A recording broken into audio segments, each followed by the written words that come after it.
ಇವತ್ತೊಂದು ವಾಟ್ಸಪ್ ಇನ್ಸ್ಟಾಗ್ರಾಮ್ದಾಗ ನೋಡಿನ, ಅವ್ನು ಹೋಗಿ ಯಾರೋ ಮಾತಾಡ್ಸಿದ್ರು ಏನು ಮಾಡ್ತೀನಿ ಅಂತ ಕೇಳಿದ್ರೆ ನಾ ಎಮ್ಗೋಲ್ ಬಿಟ್ಕೊಂಡು ಬಂದು ಇಲ್ಲಿ ಕುಂತು ಅಭ್ಯಾಸ ಮಾಡತ್ತೇನೆ ಅಂತೇಳಿ. ನಿಮಗೆ ಇಚ್ಛಾಶಕ್ತಿ ಇರ್ಬೇಕಷ್ಟ.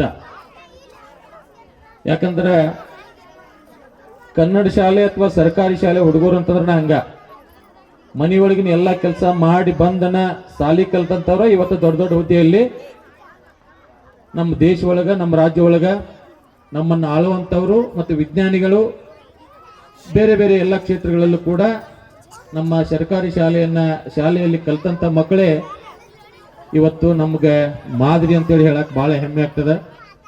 ಅದಕ್ಕಾಗಿ ನಾವು ನೀವು ಎಲ್ಲ ಬಹಳ ಒಂದು ಗಂಭೀರವಾದಂತ ಚಿಂತನೆಯನ್ನ ನಾವು ಇಟ್ಕೋಬೇಕಾಗಿದೆ.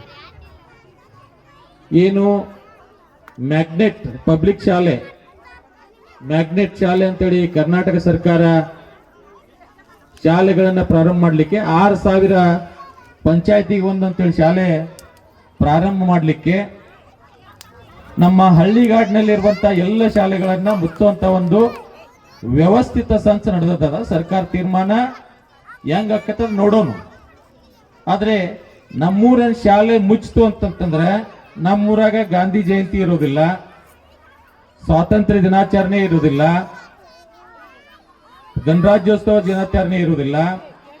ಈ ಊರಿನೊಳಗೆ ಏನಾದ್ರೆ ಜಾಗೃತಿ ಕಾರ್ಯಕ್ರಮ ಮಾಡ್ಬೇಕಂತಂದ್ರೆ ಯಾವತ್ತು ಒಂದು ದೇಶದಲ್ಲಾಗ್ಲಿ ಈ ರಾಜ್ಯದಲ್ಲಾಗ್ಲಿ ಸರ್ಕಾರದ ಯಾವುದೇ ಯೋಜನೆಗಳು ಫಲಕಾರಿ ಆಗ್ಬೇಕಾದ್ರೆ ಶಾಲಾ ಮಕ್ಕಳ ಮುಖಾಂತರ ಜಾಗೃತಿ ಮುಖಾಂತರ ಆಗ್ತಾ ಇತ್ತು.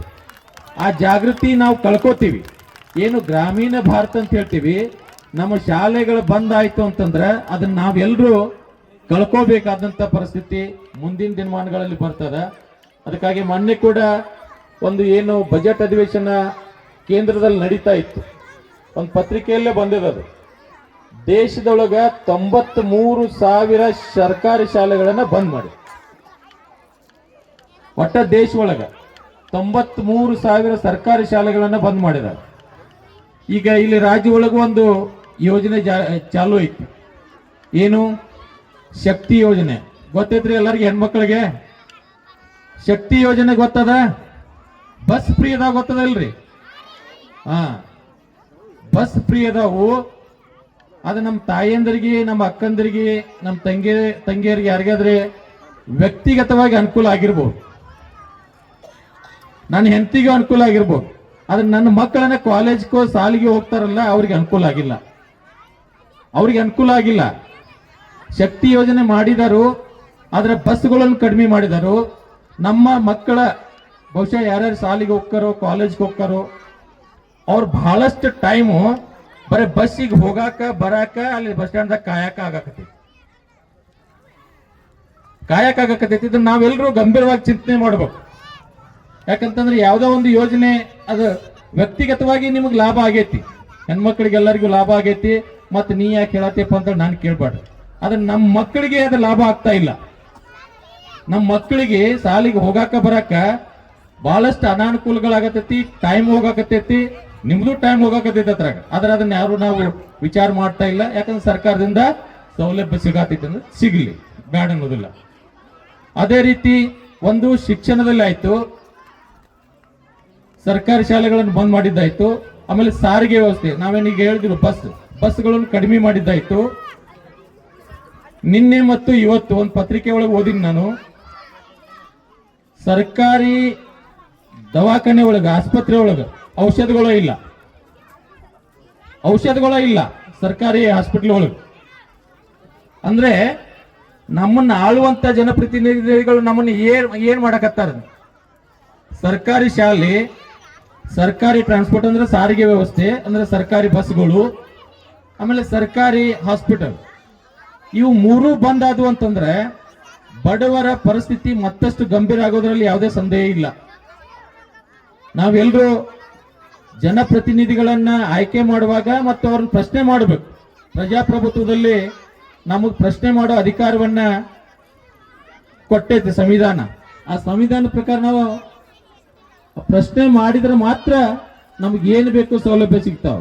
ಈಗ ಹೆಂಗಾಗೈತೆ ಅಂತಂದ್ರೆ ಓಟ್ ಕೊಡೋದು, ನೋಟ್ ಕೊಡೋದು, ಓಟ್ ತಗೊಳ್ಳೋದು.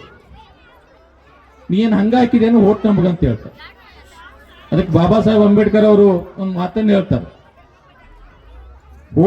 ನಿಮ್ಮ ಓಟನ್ನ ನೀವು ದುಡ್ಡಿಗೆ ಮಾರ್ಕೊಂಡ್ರಿ ಅಂತಂತಾರೆ, ನಿಮ್ಮ ಮನ್ಯಾಗಿನ ಹೆಣ್ಮಗಳು ನೀವು ಮಾರಿದಂಗ ಅಂತ.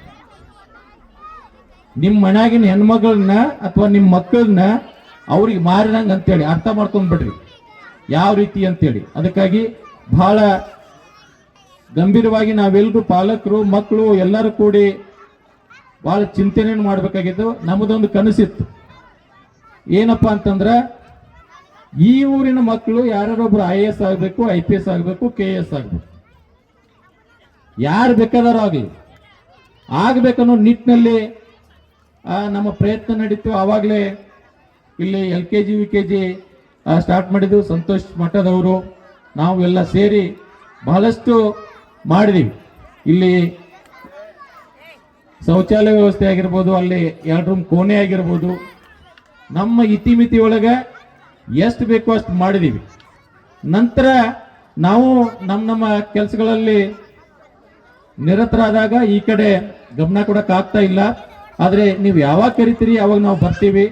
ಆದ್ರೆ ಮಕ್ಕಳು ಸರಿಯಾಗಿ ಓದುವಂತ ಕೆಲಸ ಮಾಡಬೇಕು.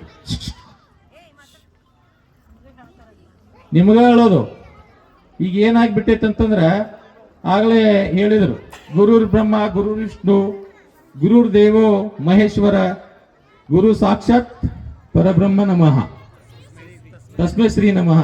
ಕ್ಷಮಿಸ್ಬೇಕು. ಈಗ ಏನಾಗ್ಬಿಟ್ಟೈತೆ, ನಮ್ಮ ಮಕ್ಕಳ ಕೈಯಾಗೆಲ್ಲ ಮೊಬೈಲ್ ಕೊಟ್ಬಿಟ್ಟೆ ನಾವು. ಫೇಸ್ಬುಕ್ ಬ್ರಹ್ಮ, ವಾಟ್ಸಪ್ ವಿಷ್ಣು, ಇನ್ಸ್ಟಾ ಮಹೇಶ್ವರ, ಇಷ್ಟ ಆಗ್ಬಿಟ್ಟೈತೆ ನಮ್ಮ ಕತ್ತಿ. ಏನಾರ ಆಯ್ತಂತಂದ್ರೆ ಸಣ್ಣ ಮಕ್ಕಳದ ಕಾಲದನ್ನ ಅವ್ರಿಗೆ ಮೊಬೈಲ್ ಕೊಡೋದು, ಅವ್ರಿಗೆ ಮೊಬೈಲ್ ಚಟ ಹಚ್ಚೋದು. ಈ ಮೊಬೈಲಿಂದ ನಿಮ್ಮ ಮಕ್ಕಳ ಮೆದುಳು ಹಾಳಾಗಿ ಹೋಗ್ತದೆ. ನೀವು ಮೊಬೈಲ್ ಒಂದು ನೋಡಿರ್ಬೇಕು, ಎಲ್ಲರೂ ನೋಡಿದಿರಿ ಮೊಬೈಲ? ನೋಡಿದಿರಿ? ಅದ್ರ ಮೆಮ್ರಿಗೆ ಏನಂತೀರಿ ನೀವು? ಮೆಮ್ರಿ ಫುಲ್ ಆಯ್ತಂತಾರಿಲ್ಲ, ಮೆಮ್ರಿ ಫುಲ್ ಆಯ್ತಂತಾರಿಲ್ಲ, ಜಿಬಿ ಫುಲ್ ಆಗೈತಿ, ಡಾಟಾ GB ಅಂತೇಳಿ ನೋಡ್ತಾರಿಲ್ಲ. ಡಾಟಾ ಮುಗಿದೈತಿ, ಕರೆನ್ಸಿ ಮುಗಿದೈತಿ ಅಂತ ಹೇಳ್ತೀರಿ. ಆದ್ರೆ ಆ ಮೊಬೈಲ್ ನೋಡೋದ್ರಿಂದ ನಿಮ್ಮ ತಲೆ ಒಳಗಿನ ಕರೆನ್ಸಿ, ನಿಮ್ಮ ತಲೆ ಒಳಗಿನ ಡಾಟಾ ಹಾಳಾಗತೈತಿ. ಅತ್ತ ಡಾಟಾ ಏನೋ ಮುಗಿತೈತೆ ಹೋಗ್ತೈತಿ. ಅದಕ್ಕೆ ಒಂದ್ ಯಾವ್ದೋ ದೇಶದಾಗ ನಾ ಮೊನ್ನೆ ಒಂದು ಪತ್ರಿಕೆ ಓದ್ಬೇಕಾದ್ರೆ ನೋಡಿನಿ, 1 GB ಡಾಟಾಗ 7,000 ರೂಪಾಯಿ. ಇಲ್ಲಿಯೂ ಹಂಗ ಬರ್ಬೇಕಂತೇನ, ನಮ್ಮ ಭಾರತ ದೇಶಕ್ಕೂ ಅದ ಬರ್ಬೇಕು. ಇಲ್ಲಿಯೂ ಒಳ್ಳೆ ಒಳ್ಳೆ ಪ್ರಯತ್ನ ನಡ್ಯಾಕತ್ತಾವ. ಮೊನ್ನೆ ಹಲಗಾ ಗ್ರಾಮ ಪಂಚಾಯತಿಯಲ್ಲಿ ಇಲ್ಲಿ ಸದಸ್ಯರು ಆಗವ್ರದರಿ. ಹಲಗಾ ಪಂಚಾಯತಿ, ಬಡಸ್ ಪಂಚಾಯತಿ, ಮತ್ತೆ ಮೊನ್ನೆ ನಿಪ್ಪಾಣಿ ತಹಸೀಲ್ದಾರ್ 6 ರಿಂದ 9 ಗಂಟೆ ಮಟ್ಟ ಬಂದ ಎಲ್ಲ ಮೊಬೈಲ್, ಟಿವಿ ಗಿವಿ ಎಲ್ಲ ಚಾನೆಲ್ ಬಂದ್ ಮಾಡಿಬಿಡೋದು. ಯಾಕಂದ್ರೆ ಮನ್ಯಾಗಿದ್ದಂತ ಹೆಂಗಸರನ್ನ ಧಾರಾವಾಹಿಗಳು ನೋಡ್ಕೊಂಡ್ ಕುಂತ ಅದ್ರ ಜೊತೆಗೇನ ಇವರು ಕುಂಡಿರ್ತಾರ. ಅದಕ್ಕಾಗಿ ಹಲಗಾ ಗ್ರಾಮ ಪಂಚಾಯತಿ, ಬಡಸ್ ಗ್ರಾಮ ಪಂಚಾಯತಿ ಮತ್ತು ಕುಕ್ಕಡೋಳಿ ಗ್ರಾಮ ಪಂಚಾಯತಿ ಒಳಗ ಬಹಳ ಒಂದು ಆದರ್ಶವಾದಂತ ಕೆಲಸ ಮಾಡಿದಾರೆ. ನೀವೇನಾದ್ರೂ ಸರಿಯಾಗಿ ಅಭ್ಯಾಸ ಮಾಡಲಿಲ್ಲ ಅಂತಂದ್ರ ನಾವು ಕೂಡ ಮುದಗಾ ಗ್ರಾಮ ಪಂಚಾಯತಿ, ಬಾಳೆಕುಂದ್ರಿ ಗ್ರಾಮ ಪಂಚಾಯತಿಗೆ ಅದೇ ರೀತಿ ಬೇಡಿಕೆ ಇಡಬೇಕು. ಇಟ್ಟಿದ್ರೆ ಬಹಳ ಸಂತೋಷ.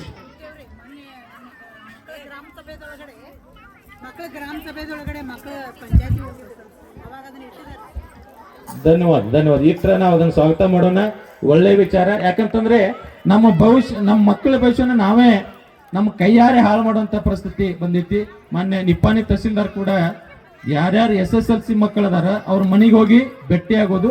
ಮತ್ತೊಂದು ಚಾಮರಾಜನಗರ ಒಬ್ಬ ತಹಸೀಲ್ದಾರ್ ಯಾರೋ ಆ ಮನೆಗೆ ಹೋಗಿ ರಾತ್ರಿ ಮಕ್ಕಳನ್ನ ಎಬಿಸಿ ಬರಾಕತ್ತಾರ. ಮನೆಗೆ ಹೋಗಿ ರಾತ್ರಿ ಮಕ್ಕಳನ್ನ ಎಬಿಸಿ ಬರಾಕತ್ತಾರ. ಮನೆಗೆ ಹೋಗಿ ಎಬಿಸಿ ಅವ್ರನ್ನ ಅಭ್ಯಾಸಕ್ಕೆ ಕುಂಡ್ರಿಸಿ ಬರಾಕತ್ತಾರ. ನಿಮ್ಗೆ ಏನ್ ತೊಂದ್ರೆ ಐತಿ, ಏನ್ ಮಾಡಾಕತ್ತೀರಿ ಅಂತೇಳಿ.